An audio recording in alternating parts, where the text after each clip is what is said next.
The Wiki audiobooks present Mr. Skelmersdale in Fairyland by H.G.WELLS, narrated by Christopher Morgan. "There's a man in that shop," said the doctor, "who has been in Fairyland." "Nonsense," I said, and stared back at the shop. It was the usual village shop, post office, telegraph wire on its brow, zinc pans and brushes outside, boots, shirtings, and potted meats in the window. "Tell me about it," I said after a pause. "I don't know," said the doctor. "He's an ordinary sort of lout. Skelmersdale is his name, but everybody about here believes it like Bible truth." I reverted presently to the topic. "I know nothing about it," said the doctor, "and I don't want to know. I attended him for a broken finger, married in a single cricket match, and that's when I struck the nonsense, that's all. But it shows you the sort of stuff I have to deal with anyhow, eh? Nice to get modern sanitary ideas into a people like this." "Very," I said in a mildly sympathetic tone. And he went on to tell me about that business of the Bonham drain. Things of that kind, I observe, are apt to weigh on the minds of medical officers of health. I was as sympathetic as I knew how, and when he called the Bonham people asses, I said they were thundering asses, but even that did not allay him. Afterwards, later in the summer, an urgent desire to seclude myself while finishing my chapter on spiritual pathology. It was really, I believe, stiffer to write than it is to read, took me to Bignor. I lodged at a farmhouse, and presently found myself outside that little general shop again, in search of tobacco. "Skelmersdale," said I to myself at the sight of it, and went in. I was served by a short but shapely young man with a fair downy complexion, good small teeth, blue eyes, and a languid manner. I scrutinized him curiously. Except for a touch of melancholy in his expression, he was nothing out of the common. He was in the shirt-sleeves and tucked-up apron of his trade, and a pencil was thrust behind his inoffensive ear. Athwart his black waistcoat was a gold chain, from which dangled a bent guinea. "Nothing more today, sir?" he inquired. He leant forward over my bill as he spoke. "Are you Mr. Skelmersdale?" said I. "I am, sir," he said without looking up. "Is it true that you have been in Fairyland?" He looked up at me for a moment with wrinkled brows, with an aggrieved, exasperated face. "Oh, shut it," he said, and after a moment of hostility, eye to eye, he went on adding up my bill. "$4.6.5", he said after a pause. "Thank you, sir." So unpropitiously, my acquaintance with Mr. Skelmersdale began. Well, I got from that to confidence, through a series of toilsome efforts. I picked him up again in the village room, where of a night I went to play billiards after my supper, and mitigate the extreme seclusion from my kind that was so helpful to work during the day. I contrived to play with him, and afterwards to talk with him. I found the one subject to avoid was Fairyland. On everything else he was open and amiable in a commonplace sort of way, but on that he had been worried. It was a manifest taboo. Only once in the room did I hear the slightest allusion to his experience in his presence, and that was by a cross-grained farmhand who was losing to him. Skelmersdale had run a break into double figures, which by the Bignor standards was uncommonly good play. "Steady on," said his adversary. "None of your fairy flukes." Skelmersdale stared at him for a moment, cue in hand, then flung it down and walked out of the room. "Why can't you leave him alone?" said a respectable elder who had been enjoying the game, and in the general murmur of disapproval the grin of satisfied wit faded from the plowboy's face. I scented my opportunity. "What's this joke," said I, "about Fairyland?" "'Tain't no joke about Fairyland, not to young Skelmersdale," said the respectable elder, drinking. A little man with rosy cheeks was more communicative. "They do say, sir," he said, "that they took him into Aldington Knoll and kept him there a matter of 3 weeks. And with that the gathering was well under way. Once one sheep had started, others were ready enough to follow, and in a little time I had at least the exterior aspect of the Skelmersdale affair. Formerly, before he came to Bignor, he had been in that very similar little shop at Aldington Corner, and there whatever it was did happen had taken place. The story was clear that he had stayed out late one night on the knoll and vanished for 3 weeks from the sight of men, and had returned with his cuffs as clean as when he started, and his pockets full of dust and ashes. He returned in a state of moody wretchedness that only slowly passed away, and for many days he would give no account of where it was he had been. The girl he was engaged to at Clapton Hill tried to get it out of him and threw him over partly because he refused, and partly because, as she said, he fairly gave her the ump. And then when, some time after, he let out to someone carelessly that he had been in Fairyland and wanted to go back, and when the thing spread and the simple badinage of the countryside came into play, he threw up his situation abruptly and came to Bignor to get out of the fuss. But as to what had happened in Fairyland, none of these people knew. There the gathering in the village room went to pieces like a pack at fault. One said this, and another said that.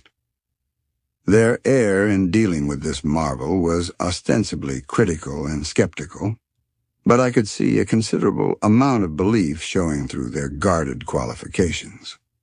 I took a line of intelligent interest tinged with a reasonable doubt of the whole story. "If Fairyland's inside Aldington Knoll," I said, "why don't you dig it out?" "That's what I says," said the young ploughboy. "There's a many that have tried to dig on Aldington Knoll," said the respectable elder solemnly, "one time and another. But there's none as goes about today to tell what they got by digging." The unanimity of vague belief that surrounded me was rather impressive. I felt there must surely be something at the root of so much conviction, and the already pretty keen curiosity I felt about the real facts of the case was distinctly whetted. If these real facts were to be got from anyone, they were to be got from Skelmersdale himself, and I set myself, and therefore still more assiduously, to efface the first bad impression I had made and win his confidence to the pitch of voluntary speech. In that endeavor I had a social advantage. Being a person of affability and no apparent employment, and wearing tweeds and knickerbockers, I was naturally classed as an artist in Bignor, and in the remarkable code of social precedence prevalent in Bignor, an artist ranks considerably higher than a grocer's assistant. Skelmersdale, like too many of his class, is something of a snob. He had told me to shut it, only under sudden excessive provocation, and with, I am certain, a subsequent repentance. He was, I knew, quite glad to be seen walking about the village with me. In due course, he accepted the proposal of a pipe and whiskey in my rooms readily enough, and there, scenting by some happy instinct that there was trouble of the heart in this, and knowing that confidences beget confidences, I plied him with much of interest and suggestion from my real and fictitious past. And it was after the third whiskey of the third visit of that sort, if I remember rightly, that apropos of some artless expansion of a little affair that had touched and left me in my teens, that he did at last, of his own free will and motion, break the ice.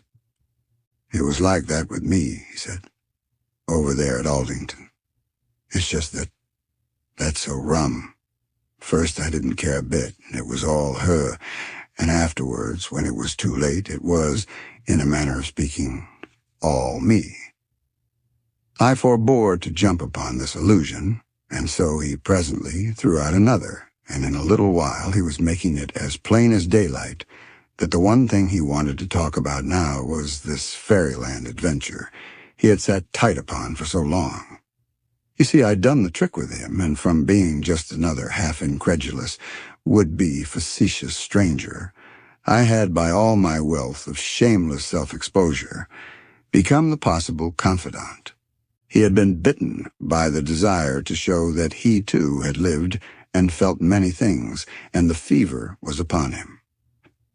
He was certainly confoundedly elusive at first, and my eagerness to clear him up with a few precise questions was only equaled and controlled by my anxiety not to get to this sort of thing too soon. But in another meeting or so, the basis of confidence was complete, and from first to last I think I got most of the items and aspects. Indeed, I got quite a number of times over almost everything that Mr. Skelmersdale, with his very limited powers of narration, will ever be able to tell.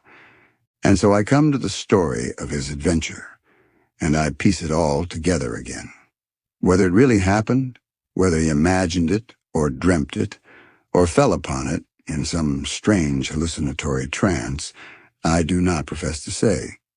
But that he invented it, I will not for one moment entertain. The man simply and honestly believes the thing happened as he says it happened. He is transparently incapable of any lie so elaborate and sustained, and in the belief of the simple, yet often keenly penetrating, rustic minds about him, I find a very strong confirmation of his sincerity. He believes, and nobody can produce any positive fact to falsify his belief. As for me, with this much of endorsement, I transmit his story. I am a little old now to justify or explain. He says he went to sleep on Aldington Knoll about 10 o'clock one night. It was quite possibly Midsummer Night, though he has never thought of the date, and he cannot be sure within a week or so, and it was a fine night and windless, with a rising moon. I have been at the pains to visit this knoll thrice since his story grew up under my persuasions, and once I went there in the twilight summer moonrise on what was perhaps a similar night to that of his adventure. Jupiter was great and splendid above the moon, and in the north and northwest the sky was green and vividly bright over the sunken sun. The knoll stands out bare and bleak under the sky, but surrounded at a little distance by dark thickets, and as I went up towards it, there was a mighty starting and scampering of ghostly or quite invisible rabbits. Just over the crown of the knoll, but nowhere else, was a multitudinous thin trumpeting of midges. The knoll is, I believe, an artificial mound, the tumulus of some great prehistoric chieftain, and surely no man ever chose a more spacious prospect for a sepulchre.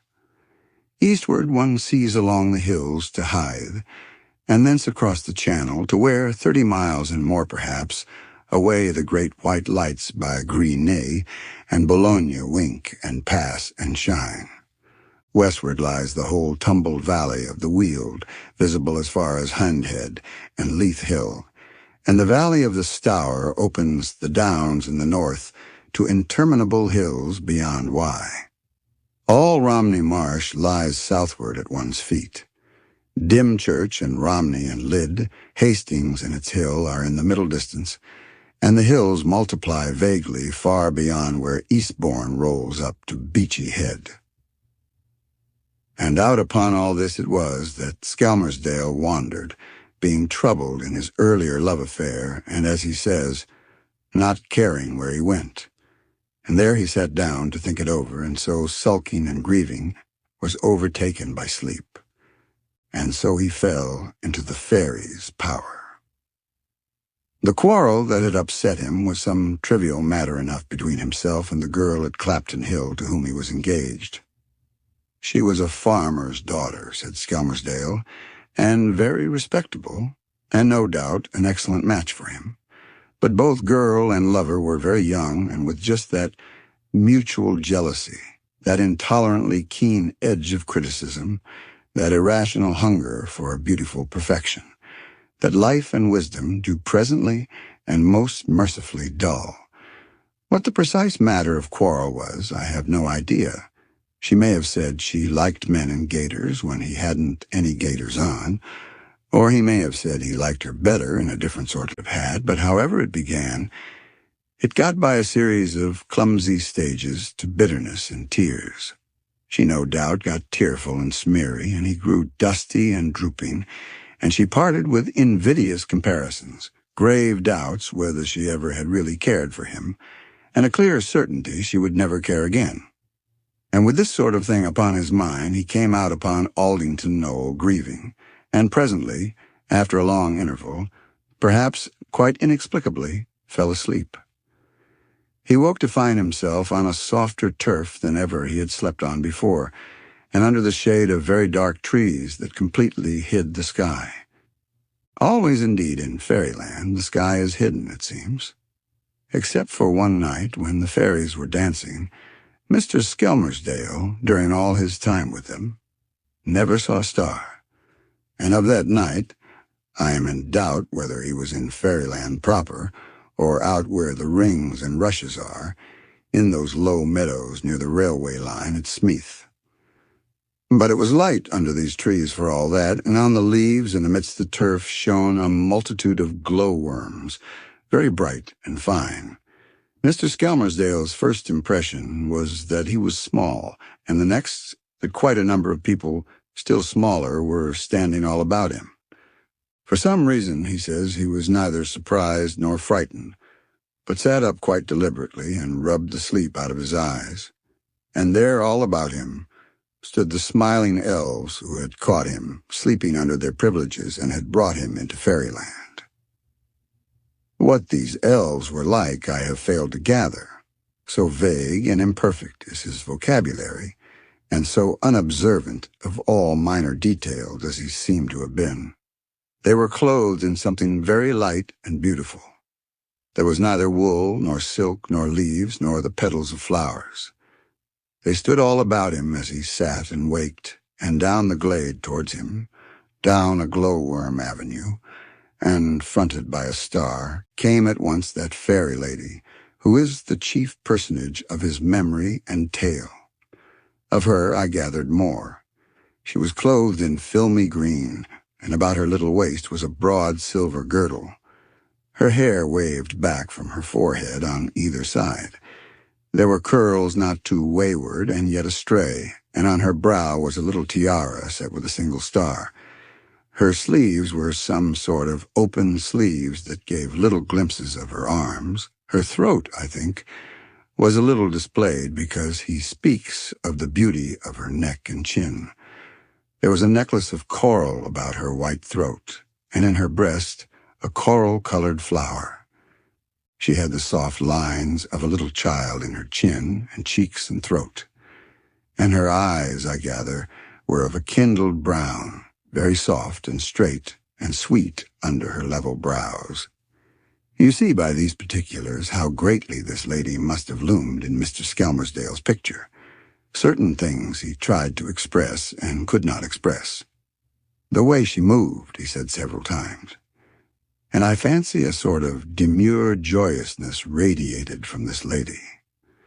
And it was in the company of this delightful person, as the guest and chosen companion of this delightful person, that Mr. Skelmersdale set out to be taken into the intimacies of Fairyland. She welcomed him gladly and a little warmly. I suspect a pressure of his hand in both of hers and a lit face to his. After all, 10 years ago, young Skelmersdale may have been a very comely youth. And once she took his arm, and once, I think, she led him by the hand down the glade that the glowworms lit. Just how things chanced and happened there is no telling from Mr. Skelmersdale's disarticulated skeleton of description. He gives little unsatisfactory glimpses of strange corners and doings, of places where there were many fairies together, of toadstool things that shone pink, of fairy food, of which he could only say, "You should have tasted it," and of fairy music, like a little musical box, that came out of nodding flowers. There was a great open place where fairies rode and raced on things, but what Mr. Skelmersdale meant by "these here things they rode," there is no telling. Larvae, perhaps, or crickets, or the little beetles that elude us so abundantly. There was a place where water splashed and gigantic kingcups grew, and there, in the hotter times, the fairies bathed together. There were games being played and dancing, and much elvish love-making, too, I think, among the moss-branch thickets. There can be no doubt that the fairy lady made love to Mr. Skelmersdale, and no doubt either that this young man set himself to resist her. A time came, indeed, when she sat on a bank beside him in a quiet, secluded place, all smelling of violets, and talked to him of love. When her voice went low and she whispered, said Mr. Skelmersdale, and later and on mine, and came close with a soft, warm, friendly way, it was as much as I could do to keep my head. It seems he kept his head to a certain limited, unfortunate extent. He saw how the wind was blowing, he said. And so, sitting there in a place all smelling of violets, with the touch of this lovely fairy lady about him, Mr. Skelmersdale broke it to her gently that he was engaged. She had told him she loved him dearly, that he was a sweet human lad for her, and whatever he would ask of her, he should have, even his heart's desire. And Mr. Skelmersdale, who, I fancy, tried hard to avoid looking at her little lips as they just dropped apart and came together, led up to the more intimate question by saying he would like enough capital to start a little shop. He'd just like to feel, he said, he had money enough to do that. I imagine a little surprise in those brown eyes he talked about, but she seemed sympathetic for all that, and she asked him many questions about the little shop, laughing like all the time. So he got to the complete statement of his affianced position and told her all about Millie. "All?" said I. "Everything," said Mr. Skelmersdale. "Just who she was and where she lived and everything about her. I sort of felt I'd do all the time I did." "Whatever you want, you shall have," said the fairy lady. "That's as good as done. You shall feel you have the money just as you wish. And now, you must kiss me." And Mr. Skelmersdale pretended not to hear the latter part of her remark and said she was very kind, that he really didn't deserve she should be so kind. And the fairy lady suddenly came quite close to him and whispered, "Kiss me." "Anne," said Mr. Skelmersdale, "like a fool I did. There are kisses and kisses, I am told, and this must have been quite the other sort from Millie's resonant signals of regard. There was something magic in that kiss. Assuredly, it marked a turning point. At any rate, this is one of the passages that he thought sufficiently important to describe most at length. I have tried to get it right. I have tried to disentangle it from the hints and gestures through which it came to me. But I have no doubt that it was all different from my telling, and far finer and sweeter, in the soft filtered light and the subtly stirring silences of the fairy glades. The fairy lady asked him more about Millie, and was she very lovely, and so on, a great many times. As to Millie's loveliness, I conceive him answering that she was all right. And then, or on some such occasion, the fairy lady told him she had fallen in love with him as he slept in the moonlight, and so he had been brought into Fairyland, and she had thought, not knowing of Millie, that perhaps he might chance to love her. "But now you can't," she said. "So you must stop with me just a little while, and then you must go back to Millie." She told him that, and Skelmersdale was already in love with her, but the pure inertia of his mind kept him in the way he was going. I imagine him sitting in a sort of stupefaction amidst all these glowing, beautiful things, answering about his Millie and the little shop he projected, and the need of a horse and cart. And that absurd state of affairs must have gone on for days and days. I see this little lady hovering about him and trying to amuse him, too dainty to understand his complexity and too tender to let him go, and he, hypnotized, as it were, by his earthly position, went his way with her hither and thither, blind to everything in Fairyland but this wonderful intimacy that had come to him. It is hard, it is impossible, to give in print the effect of her radiant sweetness, shining through the jungle of poor Skelmersdale's rough and broken sentences. To me, at least, she shone clear amidst the muddle of his story like a glowworm in a tangle of weeds.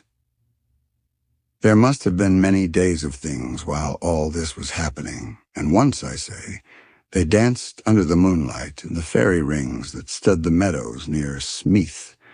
But at last it all came to an end. She led him into a great cavernous place, lit by a red nightlight sort of thing, where there were coffers piled on coffers, and cups and golden boxes, and a great heap of what certainly seemed to all Mr. Skelmersdale's senses, coined gold. There were little gnomes amidst this wealth, who saluted her at her coming and stood aside, and suddenly she turned on him there with brightly shining eyes.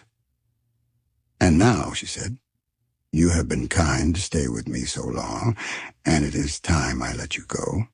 You must go back to your Millie. You must go back to your Millie, and here, just as I promised you, they will give you gold." "She choked like," said Mr. Skelmersdale. At that, I had a sort of feeling. He touched his breastbone, as though I was fainting here. I felt pale, and shivering, and even then, I hadn't a thing to say. He paused. "Yes," I said. The scene was beyond his describing. "But I know that she kissed him goodbye. And you said nothing?" "Nothing," he said. I stood like a stuffed calf. She just looked back once, and stood smiling like and crying. I could see the shine of her eyes. And then she was gone, and there was all these little fellows bustling about me, stuffing my hands and my pockets and the back of my collar, and everywhere with gold. And then it was, when the fairy lady had vanished, that Mr. Skelmersdale really understood and knew. He suddenly began plucking out the gold they were thrusting upon him, and shouting out at them to prevent their giving him more. "I don't want your gold," I said. "I haven't done yet. I'm not going. I want to speak to that fairy lady again." I started off to go after her, and they held me back. Yes, stuck their little ones against my middle, and shoved me back. They kept giving me more and more gold until it was running all down my trouser legs and dropping out of my hands. "I don't want your gold," I says to them. "I want just to speak to the fairy lady again." "And did you?" It came to a tussle. "Before you saw her?" "I didn't see her. When I got out from them, she wasn't anywhere to be seen."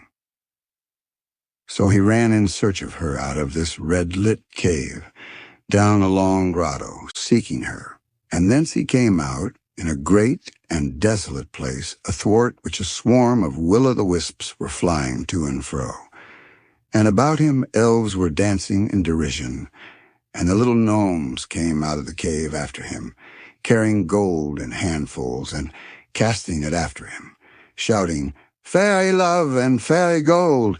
Fairy love and fairy gold!" And when he heard these words came a great fear that it was all over, and he lifted up his voice and called to her by her name, and suddenly set himself to run down the slope from the mouth of the cavern, through a place of thorns and briars, calling after her very loudly and often.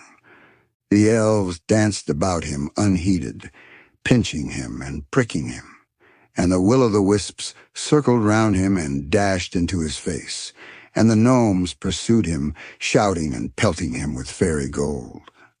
As he ran with all this strange rout about him and distracting him, suddenly he was knee-deep in a swamp, and suddenly he was amidst thick, twisted roots, and he caught his foot in one and stumbled and fell. He fell and he rolled over, and in that instant he found himself sprawling upon Aldington Knoll, all lonely under the stars. He sat up sharply at once, he says, and found he was very stiff and cold, and his clothes were damp with dew. The first pallor of dawn and a chilly wind were coming up together.